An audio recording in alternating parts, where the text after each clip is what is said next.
Hi, I'm Kathy Marshik, the Morrison County Veteran Service Officer, and today I have Mr.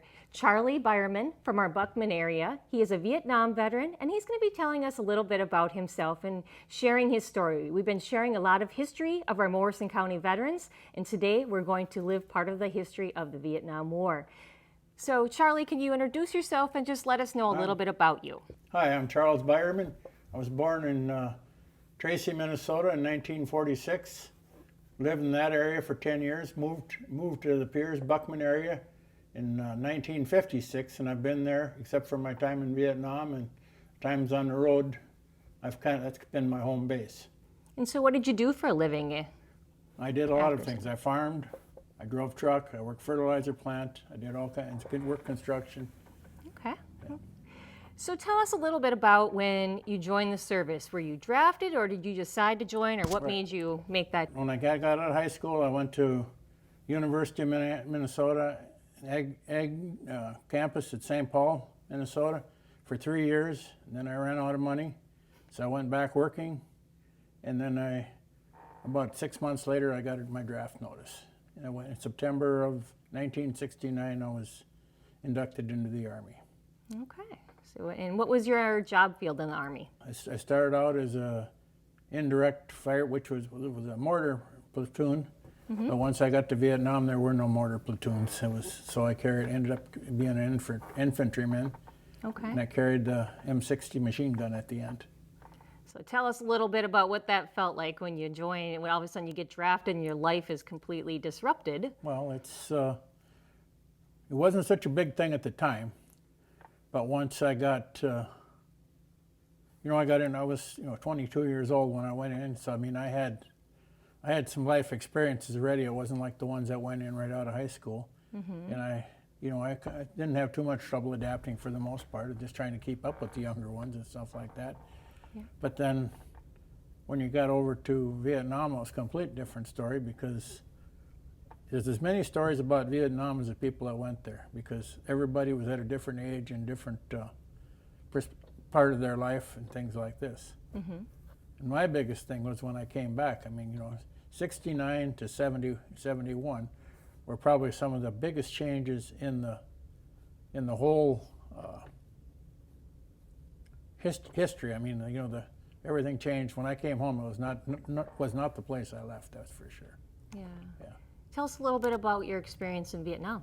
Well, I got over there in February of 1970. I went in the field. I worked in, they call it Central Highlands. I was out there till the 1st of May. The 1st of May, we went into Cambodia. Our whole company, whole battalion, we flew in. They had medevaced. It was something else. It was just It was something that you couldn't even imagine. All the people that dropped out, and I dropped out of the sky from about 20 feet up with a machine gun and about 200 pounds of stuff on me. And how come nobody broke a leg or nothing? We dropped from 10 feet up in the air. They wouldn't land in the elephant grass. Oh my goodness. So then we ran into Cache. We were over there for about 3 weeks. We ran into a few minor skirmishes, and then we found some big caches. They called it Rock Island East. It was the biggest cache they'd ever found of weapons. They had pictures of it and everything else, and I think it was about a week later, we had a firefight the day before, and nobody got hurt. For all the shots that got fired the next morning, was behind my machine gun, and all of a sudden I got a bullet that went through my face. And then I was medevaced and spent a month in the rear in Vietnam. Then I ended up coming back to the States a month later. I ended up with malaria in the meantime, so I spent 12 or 14 months in Fitzsimmons Hospital in Denver, Colorado. So a long time. So right. What were the hospitals like in Vietnam? A lot of people wouldn't know. They wouldn't know what to expect, or we don't hear about that stuff. They were tents. Yeah. But they did a good job what they did. I mean, I cannot complain. They did a real good job on me. And I went in, and I'll tell you, the ones that really were the heroes over there, as far as I was concerned, were the nurses. I mean, we saw stuff once a week, once every 2 weeks. They saw this stuff come in every day. we loved to hear a helicopter, and they hated them because when they heard the helicopters coming in, they knew that there were people, they were going to be in bad shape or dead when they came in. And they saw this every day. Those gals should all have PTSD issues as far as I'm concerned. I mean, it's pretty tough to... So it was mostly females that worked there, and then they had right. medics were out on the field Medics more in so. the field, right, yeah. Okay. Because I wasn't sure how that all worked Yeah, back in that yeah. time, because I wasn't there. Intense, you know, you see, and then they had a Quonset huts back further in the rear. Okay. That's from a buddy of mine came to see me in a Quonset hut back there and stuff like that. Then I got shipped to Japan for, I think it was a month or something, All right. with the malaria. And what was Japan like for you? Better, worse than Vietnam? Well, would it was, you say? it was probably better conditions, but I was hurting so bad. I hurt more from the wound didn't bother me near as much as the malaria did. There were a few days I didn't care if I lived or died, you know. That's how kind of the way things were back then. Well, I'm sure. Yeah. Then you get back to the United States, and you're in the hospital, you said, for a year? For a year. Wow. But I was in Denver, and at that time, well, on after I got home, I'd go home, come home a month at a time on convalescent leave. They couldn't do anything for me, just let it heal, you know.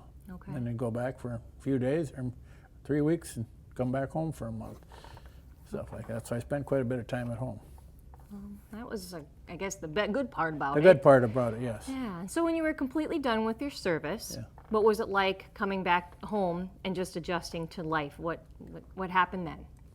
It seemed like it went pretty good, but it's, you know, I didn't realize a lot of things that I don't realize now, you know, because, you know, a person was more on edge because if people, you know, over there, if somebody didn't do something right, somebody was going to get hurt. And you come back here and people, you know, a lot of people were lax and stuff, you know, even at work and stuff like that. Mm-hmm. You expected more from people because we got to be kind of a tight unit over there. We know who could do what and all this stuff.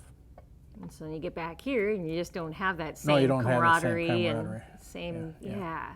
And so how about people in the community? How did they treat you? They treated me very well. I could not complain. I mean, it was. Okay. But it was. I was very lucky to even be in Denver, because that's back in '70. That's when all the peace deals were all going on, and they were calling. They came off the planes. They called them baby killers and everything else, you know. And it was pretty tough. I mean, for those guys. Yeah. I didn't really experience any of that, Good. which was good. But Now, years later now, when you came back, did they talk about different benefits and things that you could file for service connection or Not anything really, like no. that? And here you had things. You had major injuries. Right. Did well, you? I did file with the VA right away, Okay. because I was missing my teeth, and I had my jaw broken and stuff like that. Okay. And did they help you quite a bit? I got 40%, and it took me, and then I could not get anything after that. Yeah. And I went down to the VA in St. Cloud, and the head of the dentistry department told me, he said, "I know what happened." He said, "But they will not admit it." They said, the teeth you were missing could have been on account of cavities. He said, "And you did not have another cavity in your mouth." Mm-hmm. So I fought that. After I retired, then I met a buddy, went back to South Dakota and looked up an old buddy, and he was in Denver yet. He worked for the VA, and then everything changed after. He wrote a letter, and then things changed after that. And the same with the PTSD. It took time to get that, you know. Right. And after once I got hooked up with the VA, it's been very good. I mean, I cannot complain. Even the hospitals the hospital and doctors, I cannot complain about any of the care I've ever gotten. So when you were in Vietnam, what was the communication like back at home? Were you able to communicate with people back at home much at all? Oh yeah, well, right. We had letters, but you know, sometimes I got letters quicker now than I get some that come from Minneapolis. Yeah. I mean, it's just the postal service has really gone bad as far as I'm concerned on that area. It's fun. But like I said, you could get letters in 3-4 days a lot of times. Sometimes it'd take longer, but I mean, that was kind of the norm, you know. Within a week, you had them. Something to look forward to. Right, something to look forward to. Mm-hmm. Tell us a little bit about the living conditions in Vietnam. Not everybody knows what that's like. We carried everything we had on our backs. We carried a pack that weighed about probably 70 pounds. We had to carry 3 days' meals and our water, plus our ammo and everything else. And we got hot meals every third day. That was your exciting day. Exciting. And then we were supposed to be out for 15 days and come in for 5. Didn't always work that way, but that's what it was. And then you'd come back to the rear, and then you'd fill sandbags and work in there. And it was harder actually back there. And then you pulled guard duty at night yet too. So it was. That would, yeah. So, Yeah. and how about showers? How often do you guys get a shower? When we found a creek, or when we got back to base. Yeah. Same with laundry and all those Laundry, things. all that stuff. Yeah. Yeah. You wore the same clothes. You didn't. Yeah. So a lot of foot problems, I would imagine. I never had any, but some of them did because I wasn't there during the real rainy season and that. Okay. Yeah. So yeah, a lot of people, I had heard stories that their feet would Right. just get awful because they were so wet all the and then- time. And you're sweating on Right, top sweating of it and can't change. and leeches and ticks and all. I mean, there was at night. That's what the medic would take and check us all over for ticks, and then he'd pick all the ticks off with tweezers. I never thought about that. Yeah. Wood ticks being over there. Oh yeah, they got all kinds of them. And they were something else. Huh. Ticks, leeches, snakes. It was spiders. Yeah. Plenty of mice and rats, I've heard too. Yeah, the rats. Yeah. They weren't so bad in the jungle, but when you were at the base camps and that, they were in the garbage dumps and stuff like that. Yeah. I grew up on a farm and I still wouldn't like that. Yeah, I just, right, there's one thing I'm afraid of, so I don't know how well I would have done. But they were in Iraq, I guess, as Right, well. yeah, But yeah. yeah. So then, did you ever get to? In the beginning here, we were talking a little bit about you went to college. Right. You started it. Right. Did you ever get to finish that? I came back for one semester after I came back, and I just didn't have any interest in it anymore. Okay. I wanted to be outside and stuff like that. So I stayed doing construction work and all that kind of stuff. Drove truck. All right. Yeah. And so, are you happy that you joined the military? How are your feelings and or opinions Well, I would about say that? probably yes. Yeah. I'm glad I did. I served my time. I mean, the country called, and you took care of it. So, do you have any relationship now? Do you talk with any of the people from the military that you were Yes, in service I do. with? I finally got a hold of a bunch of them, and I've been to 2 reunions, and I've got two of my buddies that were real close to live in Tennessee, so I go see them once or twice a year. And it's funny because they lived within 20 miles of each other for 20 years and didn't even know they were that close. So now they get together every Friday for breakfast, and when I'm there, I go down. The 3 of us have. Oh, very nice. Yes. And I think that's really helpful for people. I It's think very when helpful. you It's can very relate helpful. and Right. talk with others. Because see, when I lost all contact, no way of contacting people. I knew kind of where people lived, but I didn't have any addresses or anything. Mm-hmm. Well, then my brother had a reunion. I can't remember what year that was. But then I think it was in the early 2000s. And when we came home, and my mother said, she was cleaning it, she said, "Do you want this little book?" I found a book up there, and it told me where these people lived. That was about the time when I retired, and when my sister went on the internet, and I got a hold of 3 or 4 guys, and then now I gotten a hold of a few more. Mm-hmm. But I had no idea what happened to them. After I left, if they were all gone, I thought they might have all got shot up or something too. But Right. You don't know. then I had this other guy. He was in my company, but like I say, from South Dakota. That's kind of. Then we met in the hospital in Denver.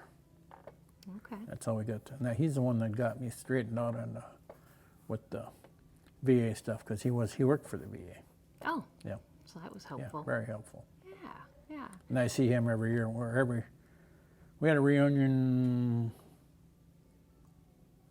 4 years ago, 2 years ago, and the next year we're going to have a 50th. It'll be 50 years since we were there in 2020. Wow. That's really cool. Yeah. That you can still have Right. that bond Right. and still be able to talk with Right. people. Now, probably out of all of it, I've met a few people in my job that have had to be on medical hold, is basically what they call it. You're kind of, when you were in Colorado. Now, that can't be all that exciting. What was that like? Well, it wasn't bad at all. I mean, we kind of had free range. And I had a lot of people, a lot of friends came out, family came out, my folks came out. I didn't even know I had 2 cousins living in Denver at the time. They got a hold of me the one night, and the next day, I heard my cousins were sitting there on my bed the next day. Oh. Then a friend of theirs had a brand new Mustang, and anywhere I wanted to go, we went. Well, that I- worked no, out. I Really, had- that worked out That well was real then. good. No, it was actually a pretty good time down there. I mean, it beat the rest of my service time. Well, yeah, I'm thinking it'd be a little better than Vietnam Right, for sure, right, yeah. for sure. And I'm glad that they took care of right, you and no, stuff. you're right. And No, they did a good job. do you have any issues now today, or anything that? Well, I've got a few PTSD issues. I mean, I don't, if I get in, I don't like people speaking language I don't understand, especially Vietnamese.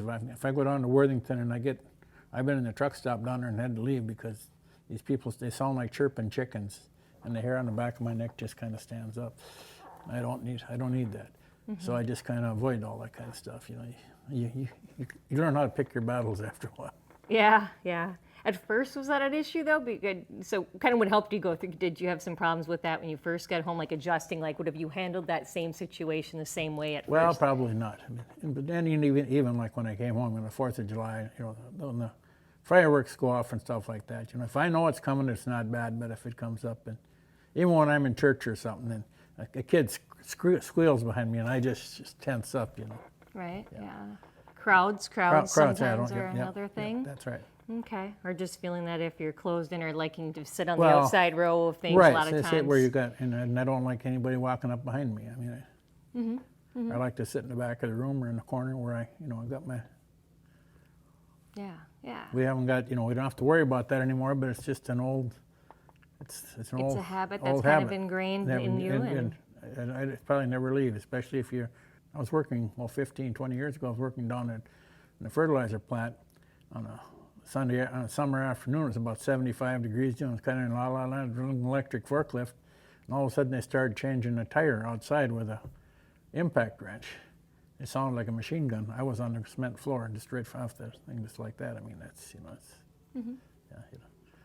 And it's, if you're expecting it, it ain't bad, but when you don't expect it, it just sounded like a machine gun, and I was La La Land.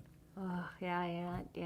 That's one thing that people don't always realize, is that with post-traumatic stress disorder, is that you have it and you have it for the rest of your life. It's kind of like if you get a shot wound or something, you're always going to have a scar, and post-traumatic stress disorder is the same thing. You're always going to have some residuals. It's going to get better over time, and you learn how to adjust and how to deal with it, but it's not something that just automatically goes away. It would be great if you could just take a little magic pill and it was gone. But like I said, you just learn after a while where to, like I say, just stay away from big crowds and stuff like this, and it's... Right. And keeping busy. I think back in your era, you went back to work, you did things. I went back. I came home and I was going to take some time off. My dad said, "You've got a job, you're going back to it." So I was to work the next Monday. Yeah. Do you think that's a better thing than just sitting and thinking about it and dwelling? I think it is. That's part of the problem today. Too many have got too much time on their hands, and they don't. You know, my dad was in World War I for 4 years, and they all worked hard. But every couple of years, they all got his outfit all got together, and he went to those reunions almost religiously after he got going, and that was one of the best things that ever happened, I think. I mean, then they lived like brothers for 4 years, a whole bunch. We were together for, I was in Vietnam for it's supposed to be a year, but I was there 3-4 months, and we had people coming in and going out all the time. Where those guys were pretty much the same outfit the whole way through. They were almost like family. The same way, just like, when I go down and see my buddy Squirrel now, he said, we go down at a campfire, and he said, "You're the only guy I can talk to." He said, "You're the only one who knows what happened." I said, "Yeah, well, that's it." One of my cousin's sons was over in Iraq, and I told him, I said, he's got some issues. I said, "You just keep track of the guys you were with." I said, "Them are the ones that know that you can talk with and stuff. They know nobody else has a clue what's going on." And what do you have for advice for maybe some of our younger generation as far as dealing with that? I guess you kind of hit it right on the spot, is keeping in contact with some of your with the ones you're with, especially like now with most of the people going over now are guards. I mean, you're in that unit, and just keep track of the people you were with, and that they're the ones that can do more for you than anybody else. Keeping that friendship. Because people that these other people might have some big degrees in that, but they have no idea what you went through. I mean, they can't relate to you. Yeah, that's where it's like any experience. If you haven't been through it, you can study about all you want, but until you've actually been through it, sometimes you don't totally fully understand what someone else may be going through in a variety of ways, and even like the families and things too. Whether it's a parent or a spouse or a child, maybe if they talk with other people, other parents or other spouses, other children, it might help them too, because they experience a separation type thing and issues as well. I mean, it's hard on them. I'm sure your parents missed you tremendously. Well, like I say, my mother, there were 3 of us. My brother had gone to Vietnam before I did, Then I went over, and I had another brother that was in Thailand in the Air Force. I mean, there were three of us in a short time there. Oh my, that poor woman. Yeah.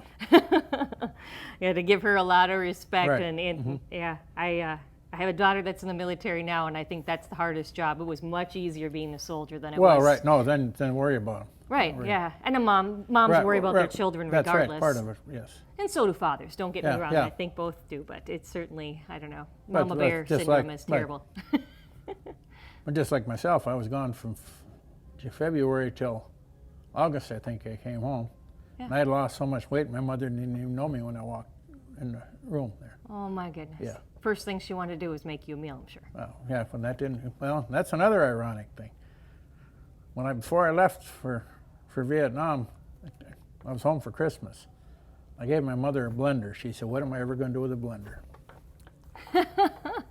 She got a lot of use out of that after. Oh, when I because of came your home. mouth and your Everything. teeth and stuff. I was wired shut from the 23rd of May till in February. Oh my goodness. Yeah. Yeah, so everything had to be blended. Everything Wow. had to be done too. So, Isn't that weird that yeah, how that was just didn't a plan consequence. that and yeah, it no. happened? Right. Yeah.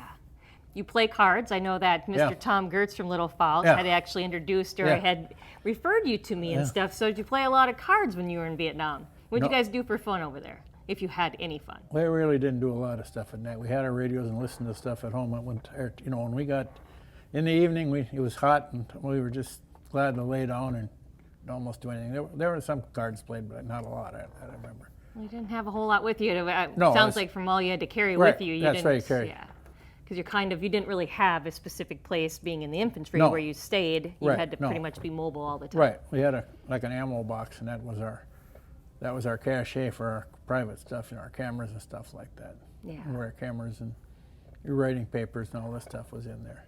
And so we were talking, I asked you, like, do you have much that was anything that you had from Vietnam? And you said a lot of your stuff didn't really come back. No, I never saw. I mean, well, once they were out in the thing, I suppose they cleaned out what they could use, and the rest got left. It was just nobody was going to carry it.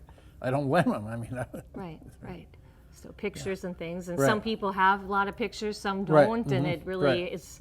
depends. But that would have been something that would have Yeah. been harder to do back in those Right. days in the first place. But yeah. And now you got your Purple Heart once you got back, I would Right, imagine. Okay. And how did that work? Tell us a little bit about that ceremony. Well, they put it on me in the hospital, so I mean, I don't remember They a whole didn't lot. have- No, it's no big deal. It was just a. Okay. And so now afterwards, are you part of Legion, I VFWs? belong to the Legion. All right, the one in Hillman, In it Hillman, sounds like. yes, Yep. That's an awesome Legion, by the It way. is, yes. I go to that one. I march in their parade almost Right, every year, right. so it's a pretty cool thing. And so, do you recommend that for people also? Is that a way to Oh, communicate? it's a good way of staying in touch with people. I mean, everybody did different things, but we've got World War II guys, we got Korean guys, we got, Desert Storm, Iraq, and all. I mean, it's a mixture of them, but it's just trying to get all this stuff. The older ones just want to let go of things, and now we're having the same issues where some of the Iraqi are trying to come in, and some of the other guys just don't want to let go of anything. But we're having some headaches there, but it'll work out. Oh, yeah. And then for some people, and I'm glad that you're able to share your story and talk about it, and I think it's helpful, but it can be also difficult too for people to do that. And some people won't talk about their experiences at all, and everybody's different. We all handle things in a different right. way. And maybe it depends how you were grown Well, up if I- or what you went through. Who knows? Yeah, but you get talking to different people, and you find out that it could help somebody else out and stuff like that. That's part of it. It's just you got to sit down and talk to somebody. That's right. Anything that I missed that you want to share with us? Yeah. Anything that you can think of that, and anything else, any part of any of your service that you can think of, or returning Well, home? just like when I had one, I'll never forget. This is about maybe a month before I got hit. We were out on a mission, and my sergeant got hit in the head with a rocket-propelled grenade. Hit him right here.